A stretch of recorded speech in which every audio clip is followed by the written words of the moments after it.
And this is chapter 38, the day of games. It was late next morning when Ma called Laura to breakfast. The storm was fiercer and wider.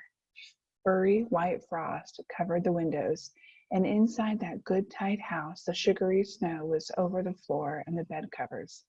Upstairs was so cold that Laura snatched up her clothes and hurried down to dress by the stove. Mary was already dressed and buttoning Carrie up. Hot cornmeal mush and milk with the new white bread and butter were on the table. The daylight was dim white.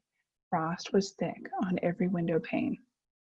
Ma shivered over the stove. Well, she said, the stock must be fed. She put on Pa's boots and jumper and wrapped herself in the big shawl. She told Mary and Laura that she would be gone longer this time because she must water the horses and the cattle. When she was gone, Mary was scared and still, but Laura could not bear to be still. Come on, she told Mary. We've got the work to do. They washed and wiped the dishes. They shook the snow off their bed covers and made their bed. They warmed again by the fire. Then they polished it, and Mary cleaned the wood box while Laura swept the floors. Ma had not come back, so Laura took the dust cloth and wiped the window sills and the benches and every curve of Ma's willow rocking chair.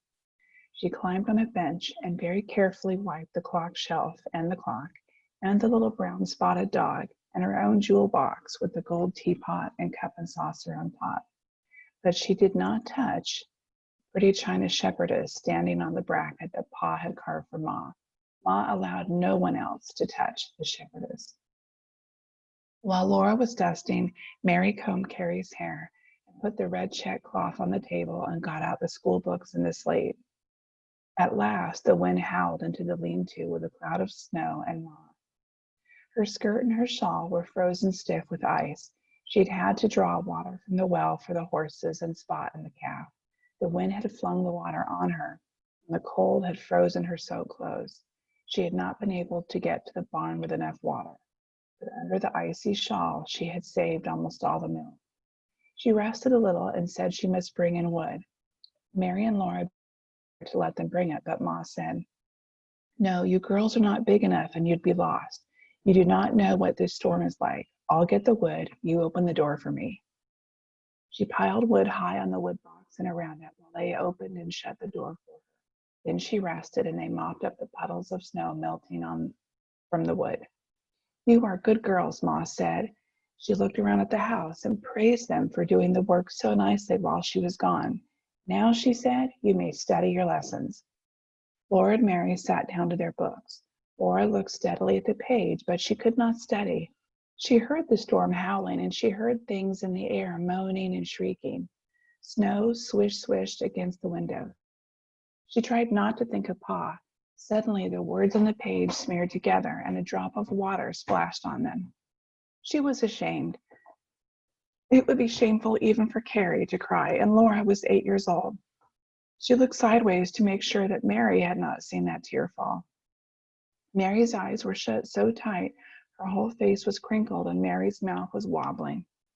"I don't believe we want lessons, girls," Ma said. "Suppose we don't do anything today but play. Think what we'll play first. Pussy in the corner. Would you like that?" "Oh, yes," they said. Laura stood in one corner, Mary in another, and Carrie in the third. There were only 3 corners because the stove was in one. Ma stood in the middle of the floor and cried, "Poor Pussy wants a corner."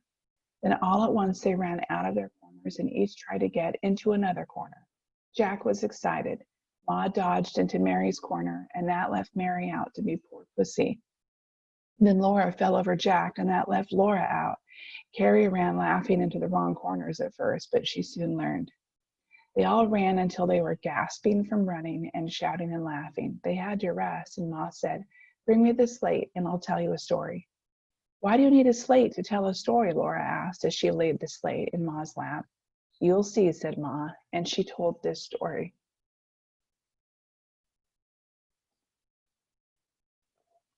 Far in the woods there was a pond like this. The pond was full of fishes like this.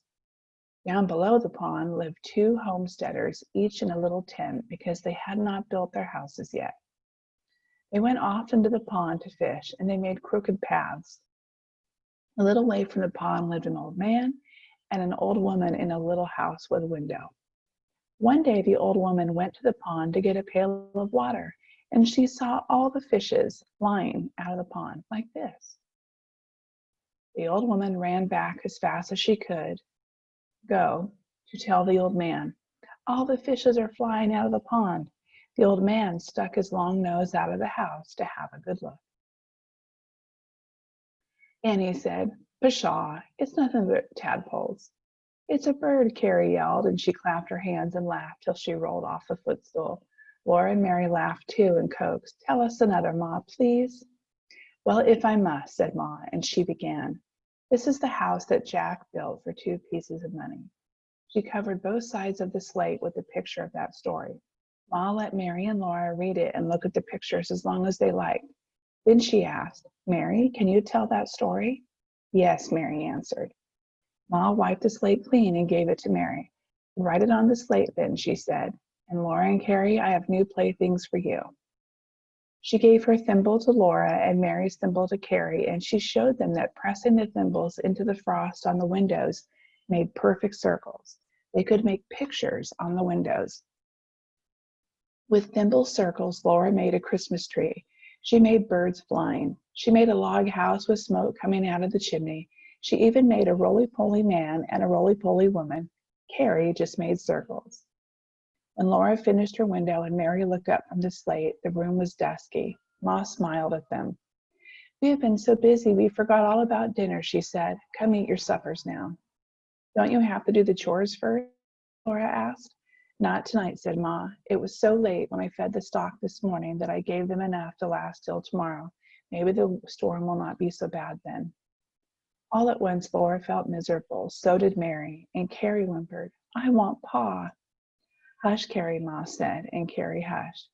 "We must not worry about Pa," Ma said firmly. She lighted the lamp, but she did not set it in the window. "Come eat your suppers now," she said again. "Then we'll all go to bed." And that's the end of our chapter.